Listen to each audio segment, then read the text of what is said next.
Bienvenue sur Africa 24 dans cette nouvelle édition de l'Africa Tonight. Voici les titres de l'actualité. Grand rassemblement ce vendredi à Kinshasa en soutien au président Joseph Kabila.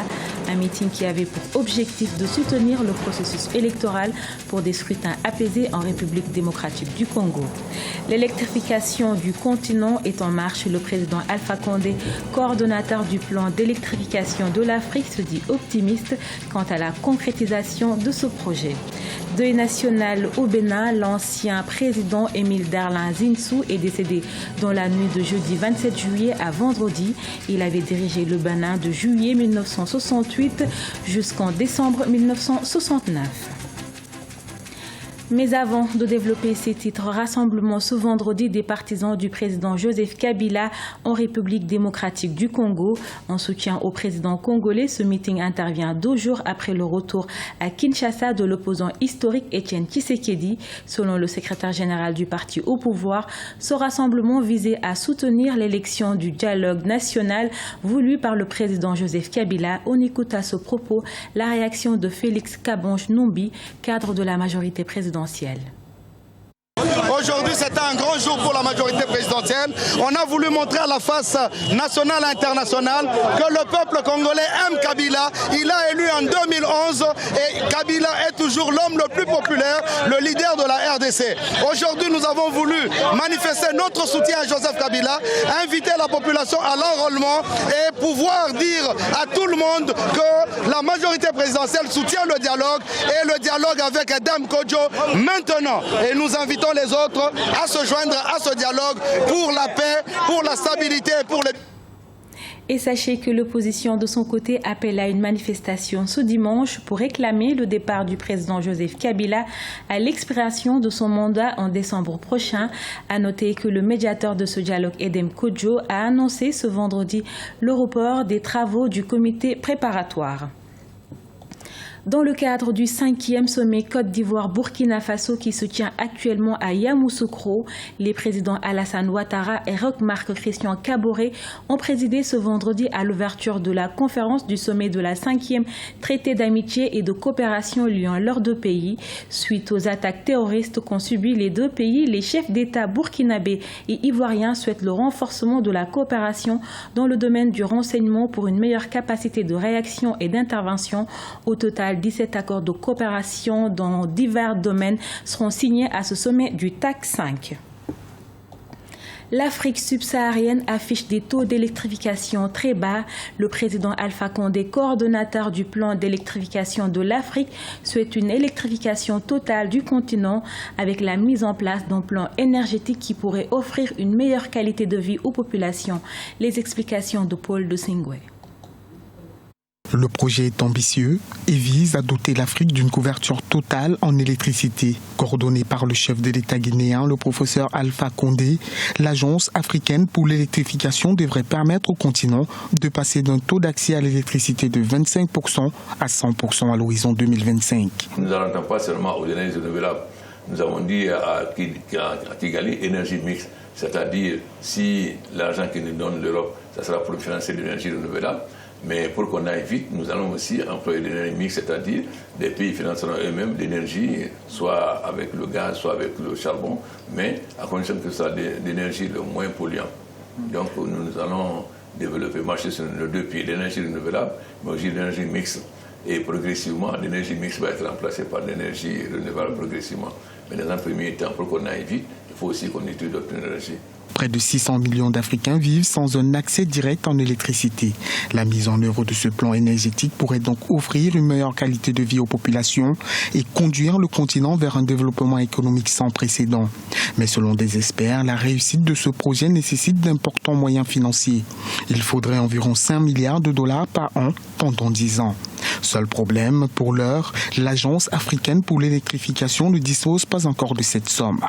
Si nos experts vont vite, nous pourrons annoncer officiellement lors de l'Assemblée générale des Nations Unies à New York, annoncer officiellement l'accord entre l'Afrique et l'Union européenne, ce qui va aussi employer les autres pays, parce que vous savez, les États-Unis nous ont promis pour avoir l'Afrique, mais jusqu'à présent n'a pas reçu $1, le Canada a promis 2 milliards de dollars.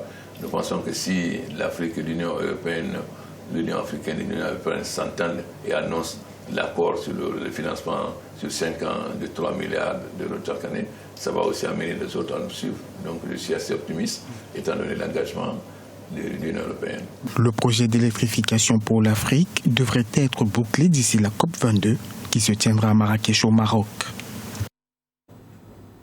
17 milliards de dollars, c'est le montant global des accords de coopération signés entre les investisseurs africains et chinois. Plusieurs secteurs sont concernés, notamment le secteur des infrastructures sportives, de l'éducation et de la santé. Des accords qui entrent dans le cadre de la coopération Chine-Afrique. Les explications de Idolette Mirabel-Bissou. Des entreprises africaines et chinoises ont signé des accords de coopération à hauteur de 17 milliards de dollars le 28 juillet 2016 lors du séminaire sur la coopération commerciale Chine-Afrique. Ces accords entrent dans le cadre du sommet de Johannesburg lors du forum China-Africa Corporation. Les institutions financières et les entreprises ont signé des lettres d'intention pour 39 projets. Des investissements pour la plupart orientés dans les secteurs des infrastructures, des technologies de l'information et de l'industrie pharmaceutique. La coopération avec la Chine, le continent africain avec la Chine, apporte énormément à l'Afrique. Ce que les Africains constatent, c'est qu'il y a des réalisations qui se font. Il y a une trace de cette coopération. Au regard du ralentissement des économies occidentales, en Europe, aux États-Unis, qui étaient les partenaires traditionnels, les bailleurs de fonds traditionnels de l'Afrique, on se demande bien où est-ce que l'Afrique en serait si la Chine n'était pas intervenue entre-temps. Parce que le guichet chinois, pour ainsi dire, c'est un guichet qui a très peu de conditionnalité et c'est un guichet qui a aidé à réaliser énormément de projets d'infrastructure. Les échanges entre l'Afrique et la Chine étaient très marginaux en 2000 avec seulement 10 milliards de dollars. Aujourd'hui, les relations se sont fortement accrues et les échanges commerciaux entre les deux zones représentent plus de 200 milliards de dollars et font de la Chine le premier partenaire commercial de l'Afrique avec 2 fois plus d'échanges qu'avec les États-Unis. Lorsque vous prenez les pays africains, il y a des installations solaires, surtout avec la coopération chinoise en Afrique, que ce soit au niveau des panneaux, voilà les panneaux solaires ou encore d'autres installations, même pour l'équipement, des différents centres techniques aussi qui sont, ou bien les centres polyvalents qui sont en train d'être construits. Donc il y a de plus en plus une action chinoise à ce niveau pour l'installation de ces différents panneaux.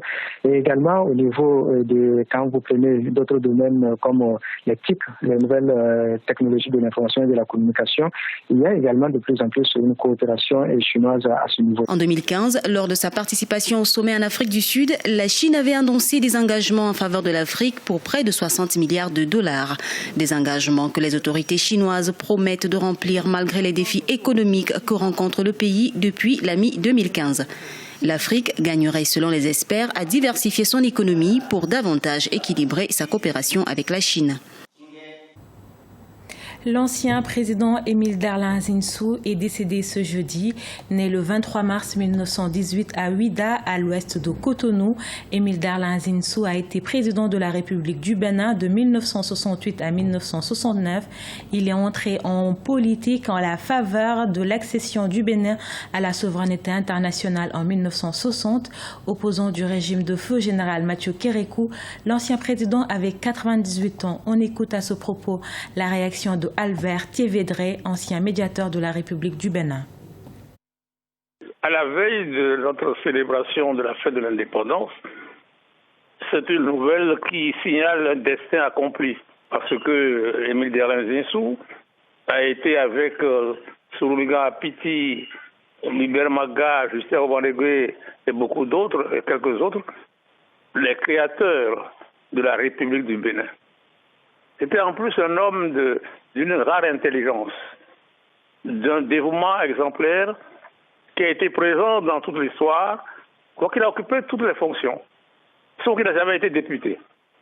Mais il a été ministre, il a été président du Conseil constitutionnel, il a fait tout ce qu'il fallait pour façonner le Bénin.